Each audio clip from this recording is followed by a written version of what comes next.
Уставата вели дека во тој преговарачки комитет ќе вклучи и граѓански организации. Че нема само министрите да преговарат. И конечно, тоа што ќе го договорат со Бехтел и со ЕНКА во како преговарачки комитет ќе го стават на увид на јавноста. Неуставни и незаконски се предлог измените за изградба на коридорите 8 и 10Д. Со брзото носење на законите, без увид во договорот, без анализа и дебата од коморите, синдикатот, пратениците и власта, се отвара сомне за корупција. Ако пратениците изгласаат закон со кој работната недела ќе се зголеми на 60 часа, председателот Пендаровски нема да го потпише указот. Не затоа што веќе постои одлуката, право да се нарекува рес јудиката.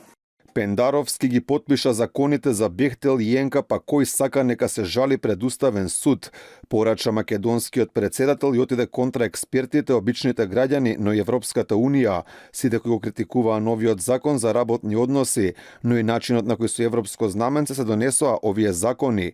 Иако најави дека токму најспорниот закон со кој работната недела ќе стане 60 часовна нема да го потпише, сега го промени својот став. Кажувам дека секоја заинтересирана страна има право да поднесе иницијатива за оценка на уставноста на секој закон, вклучително и на овој.